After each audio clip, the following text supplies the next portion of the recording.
Alternatif pupuk NPK. Sedikit lebih ribet tapi lebih hemat. Mau? Pupuk NPK. Dulu waktu kecil saya nggak pernah tuh dengar pupuk NPK ya. Yang saya tahu itu pupuk urea, ZA gitu ya.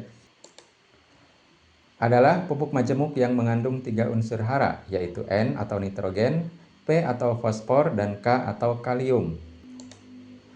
Pupuk NPK tersedia dalam bermacam-macam komposisi unsur hara, misalnya NPK 15-15-15, NPK 16-16-16, NPK 20-10-10, dan seterusnya. Angka yang tertera menunjukkan persentase kadar unsur N, P atau P2O5, dan K atau K2O. Misal, NPK 150920, itu artinya mengandung unsur N 15%, P-nya 9%, dan K-nya 20%. Dalam 1 kg NPK 150920 terkandung unsur N-nya 150 gram, P-nya 90 gram, dan K-nya 200 gram. Pupuk NPK memiliki satu kelebihan yaitu praktis. Satu pupuk sudah mengandung sekaligus 3 unsur hara utama, cocok untuk orang yang nggak mau ribet. Oke, nah ini beberapa contoh pupuk NPK majemuk ya. Ada yang 15-15-15, ada yang 16-16-16, macam-macam. Ada yang 15-09-20, NPK Mutiara Grower. Ada yang 9-25-25, NPK Profesional. Ada Profit Orange, Profit Maxi, dan sebagainya. Banyak lagi ya. Pupuk NPK majemuk ini sangat variatif komposisi unsur haranya atau grade fertilizernya. Oke, kelemahan atau kekurangan pupuk NPK majemuk ya. Pertama, kurang fleksibel. Komposisi unsur hara sudah baku, tidak bisa diubah-ubah. Yang bisa dilakukan hanyalah memilih pupuk NPK dengan komposisi yang mendekati kebutuhan. Misalnya NPK untuk masa vegetatif dan pupuk NPK untuk masa generatif. Paling gitu aja. Tidak bisa spesifik di periode kritis tertentu. Lalu harganya secara umum lebih mahal daripada kombinasi pupuk tunggal. Oke, selanjutnya pupuk tunggal. Jika dua kelemahan tadi adalah masalah bagi Anda, cobalah untuk mempertimbangkan pupuk tunggal, yaitu pupuk yang hanya menyediakan satu unsur hara dan kadang disertai unsur lain sebagai unsur ikutan. Untuk unsur N bisa diperoleh dari urea dengan kadar N 46%. Unsur P bisa diperoleh dari TSP, triple super fosfat, dengan kadar P2O5 46%. Ada lagi ya SP36, tapi kadarnya kan lebih rendah ya, 36%. Lalu unsur K bisa diperoleh dari KCl, kalium klorida, dengan kadar K2O 60%. Atau pilihan lainnya ZK, kalium sulfat, dengan kadar K2O 50%, plus ada bonus sulfur 17%. Ini contoh pupuk tunggal sebagai pengganti pupuk majemuk NPK. Ada urea dengan kadar 46% N, ada TSP dengan kadar 46% juga P-nya. Lalu ada MOP atau muriate of potash ya, atau kalium klorida 60% K2O-nya. Lalu ada lagi pupuk ZK atau kalium sulfat dengan kadar K2O 50% dan sulfur 17%. Ini contoh harganya ya. Selanjutnya, nah kita coba nih ya, kalau misalnya bagi Anda yang terbiasa menggunakan NPK 16-16-16, entah dari Merauke atau Pak Tani atau yang lainnya. Ini kan harganya sekitar 20.000 ya, kurang lebih. Kalau pakai kombinasi pupuk tunggal, berapa nih harganya? Pertama dari unsur N, kita pakai urea yang kadarnya kan 46% N. Berarti rumusnya adalah 16 dibagi 46 kali 100% sama dengan 35% urea. Jadi untuk menyamai 16% N dari pupuk NPK, kita memakai 35% urea. Lalu unsur P pakai TSP, sama rumusnya ya, 16/46 kali 100% sama dengan 35% juga TSP-nya. Lalu K-nya pakai KCl dengan kadar 60%, berarti 16/60 kali 100% sama dengan 27% KCl-nya. Yang ini bisa menyamai 16% K dari NPK. Jadi NPK 16-16-16 sama dengan urea 35% ditambah TSP 35% ditambah KCl 27%. Kalau Anda jumlahkan ini tidak menjadi 100% ya, melainkan 97%. Artinya dari segi beratnya, kombinasi ini sedikit lebih ringan ya. Jadi kalau NPK 16-16-16-nya sekilo, maka kombinasi urea plus TSP plus KCl-nya 970 gram. Bagaimana dari segi harga? Nah, kita bandingkan untuk biaya setara 1 kg NPK. Anggap aja 20.000 ya, versus 35% dari harga urea 12.000 per kilo, tambah 35% dari harga TSP 15.000 per kilo, tambah 27% dari harga KCl 12.000 per kilo ya. Sama dengan 12.700. Nah, lebih murah ya. Kombinasi urea, TSP, dan KCl itu lebih murah sekitar 60% dibandingkan NPK majemuk yang 16-16-16 ini. Tentunya untuk harga ini bisa berbeda-beda ya di setiap tempat, kemudian online dan offline juga berbeda. Oke, selanjutnya kita bandingkan lagi alternatif NPK 20-10-10. Ini yang dilabeli Mutiara Sprinter. Berarti 20% N, 10% P, dan 10% K. Kita pakai unsur N dari urea, berarti 44% ureanya, TSP-nya 22%, dan KCl-nya 17%. Seperti ini ya. Bagaimana harganya? Kalau harganya ini 20.000 lah ya, maka 44% dari urea 12.000, 22% dari TSP 15.000 ditambah 17% dari KCl 12.000 sama dengan 10.600. Lebih murah lagi nih, 50% lebih aja ya. Menarik nggak nih kalau kita pakai alternatifnya dari NPK 20-10-10 ini? Bisa dibilang jauh lebih murah ya. Ini kalau 1 kilo, bagaimana kalau kebutuhannya 100 kilo? Wah, lumayan itu perbedaannya. Kelemahannya ya kurang praktis, mungkin butuh tenaga kerja lebih lama atau lebih banyak. Silahkan dihitung sendiri ya. Di sini saya hanya menghitung dari sisi pupuknya saja. Oke, selanjutnya alternatif NPK 150920. Ini yang dilabeli dengan NPK Mutiara Grower. Kalau dari Merauke ya. Kalau pakai urea butuhnya 33% untuk N-nya, kemudian TSP butuhnya 20%. Lalu pakainya ZK di sini ya, bukan lagi KCl. Kenapa? Karena NPK grower ini itu dipakainya pada fase peralihan dari fase vegetatif ke fase generatif. Jadi fase vegetatifnya sudah selesai nih. Sebelum menuju fase generatif, pakainya Mutiara grower ini. Nah, durian itu termasuk tanaman yang sensitif terhadap klorida.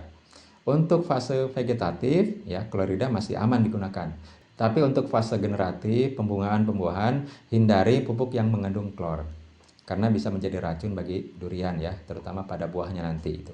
Jadi kalau saya membandingkannya dengan Mutiara Grower, yang saya pakai adalah ZK untuk kaliumnya. Kadarnya 50%. Jadi untuk pupuk ZK-nya butuh 40% ya, seperti ini.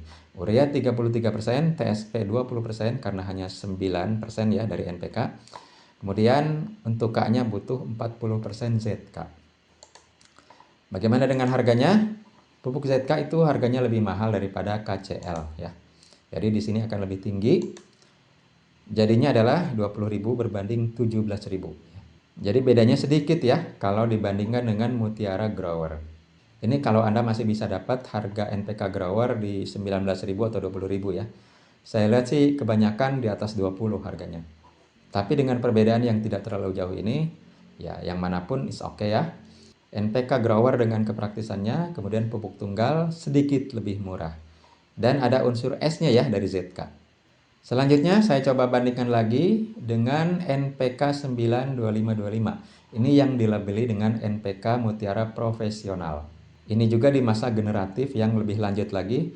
Jadi kalau diurutkan ya, NPK itu pertama NPK seimbang di masa vegetatif, lalu NPK grower di masa peralihan dari vegetatif ke generatif, dan NPK profesional di masa generatif.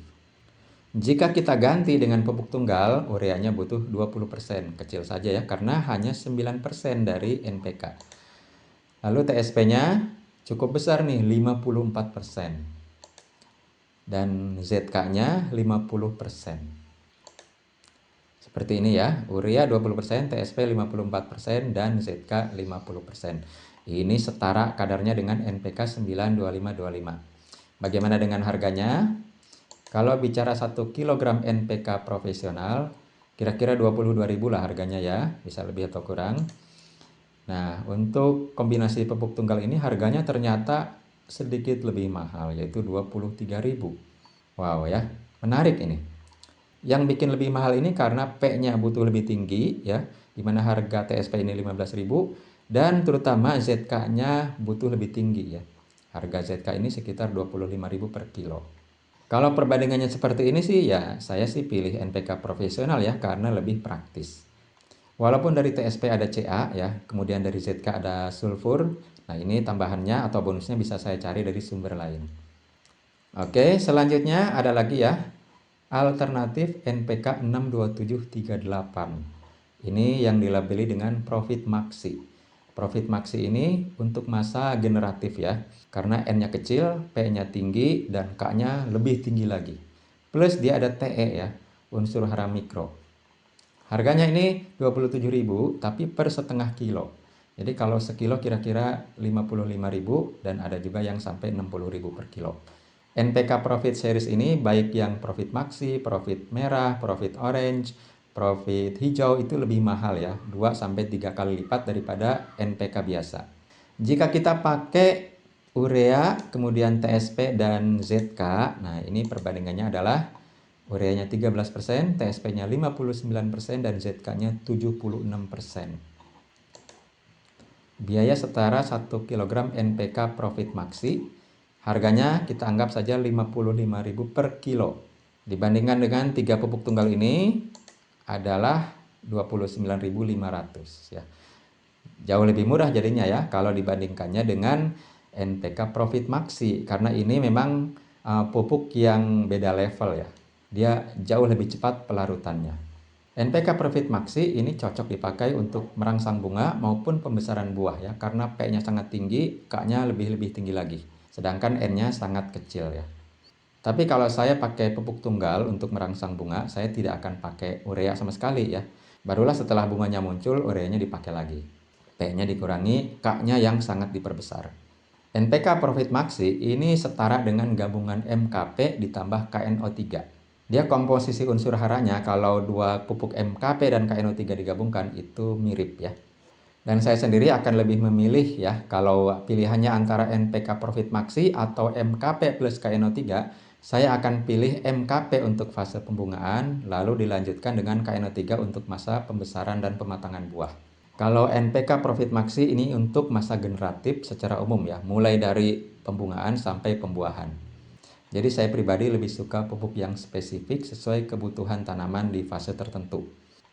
Oke, selanjutnya nah ini ada lagi ya NPK Profit Hijau, NPK Profit Merah, NPK Profit Orange.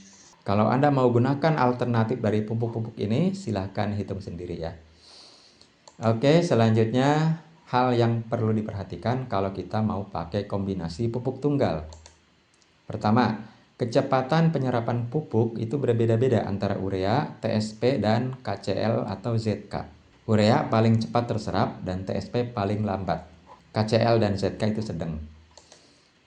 Pencampuran pupuk, ini juga harus diperhatikan. Urea dengan TSP tidak boleh dicampur. Lalu urea dengan KCl harus hati-hati dan sebaiknya dipisah. Urea dengan ZK aman dicampur, TSP dengan KCl ataupun ZK aman dicampur. Kalau kita pakai pupuk majemuk NPK itu kan otomatis sudah dicampur tiga-tiganya ya dan itu aman. Lalu KCl mengandung klorida sekitar 45%. Tidak cocok untuk tanaman sensitif klorida seperti durian, alpukat, jeruk, apel, pepaya, kakao. KCl masih boleh dipakai di masa vegetatif dengan kadar sedikit. Tapi kalau masa generatif, untuk tanaman sensitif klorida ya hindari ya, pakainya ZK saja. Tapi kalau tanaman Anda itu toleran dengan klor, ya gas aja lah pakai KCl ya. Lebih murah ya, setengah harga dibanding ZK. Oke, selanjutnya kesimpulan. Jika ingin praktis, gunakan pupuk NPK majemuk. Pakai NPK seimbang di masa vegetatif dan NPK tinggi P dan K di masa generatif. Ini rumus umumnya ya. Jadi kurang atau lebihnya dari kadar NPK yang sudah baku itu ya secara umum aman ya. Lalu, jika ingin memberikan unsur hara secara lebih tepat, gunakan kombinasi pupuk tunggal. Namun hal ini harus didahului dengan analisis kebutuhan unsur hara. Misalnya berapa kebutuhan unsur N, P, dan K untuk tanaman yang kita tanam dari tahun pertama sampai masa panen. Perihal ini Anda bisa tanyakan kepada penyuluh pertanian di tempat Anda, atau ya sekarang sih nggak usah bingung ya, ada ChatGPT, ada Gemini, DeepSeek, dan lain-lain. Mereka itu setara dengan PhD atau Doktor S3 ya, termasuk di bidang pertanian. Saya sendiri telah mendapatkan data ini dari ChatGPT dan Gemini, kebutuhan NPK untuk tanaman durian dari tahun pertama sampai masa panen. Dari situ saya hitung dulu kontribusi dari pupuk organik. Barulah kekurangannya ditutupi dari pupuk kimia. Tapi di sini ada banyak variabel yang harus diperhitungkan, antara lain asumsi kandungan unsur hara N, P, dan K pada pupuk organik, kemudian efisiensi penyerapan pupuk organik dari tahun pertama dan seterusnya, kemudian efisiensi penyerapan dari pupuk kimia. Hal ini cukup rumit ya, mudah-mudahan bisa saya sampaikan pada kesempatan lain. Saya sendiri menerapkan kombinasi pupuk tunggal ini pada pemupukan perdana durian musangking saya. Ada di video sebelumnya ya. Kemudian kebutuhan unsur hara juga bisa dipengaruhi oleh musim. Misalnya musim hujan, itu banyak N gratis dari air hujan dan juga petir. Kalau terjadi hujan terus-menerus selama 2 atau 3 bulan, itu kemungkinan besar tanaman kita akan rimbun dan hijau. Terubusnya akan muncul terus-menerus. Kalau pada saat ini kita gunakan pupuk NPK seimbang, bisa jadi N-nya kelebihan. Tapi kalau N-nya kita kurangi, otomatis unsur P dan K-nya juga berkurang. Tapi hal ini tidak akan terjadi kalau kita gunakan pupuk tunggal ya. Tinggal kita kurangi saja ureanya, gunakan TSP dan kalium saja. Oke, kesimpulan lainnya, jika tak keberatan sedikit lebih ribet dan ingin harga lebih murah, gunakan kombinasi pupuk tunggal.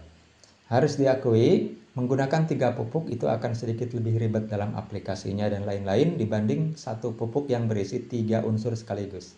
Tapi dengan kompensasi harga yang lebih murah, why not ya? Tapi sekali lagi itu kembali kepada pilihan tiap-tiap orang ya. Ini sekedar ide dan bukan ide baru juga ya, banyak petani yang sudah menerapkannya. Dan kalau kita menggunakan ide ini, tidak perlu lagi kita mengacu pada NPK majemuk ya sebagai acuan. Yang menjadi acuan kita sebaiknya adalah kebutuhan unsur hara dan juga pantauan dari kondisi tanaman. Jika kekurangan P, kita tambahin P. Jika kelebihan K, kurangi K, dan sebagainya. Tentunya hal ini memerlukan pengetahuan yang lebih mendalam lagi ya. Tapi zaman sekarang sih nggak usah bingung ya, ada ChatGPT dan Gemini yang bisa diandalkan untuk kita minta bantuan atau saran. Terima kasih kepada para pembuat chatbot AI. Anda semua adalah pahlawan abad ini. Dan tentunya kita juga bisa cari inspirasi dari berbagai channel YouTube. Oke, terima kasih. Saya Aso. Sampai jumpa di video selanjutnya.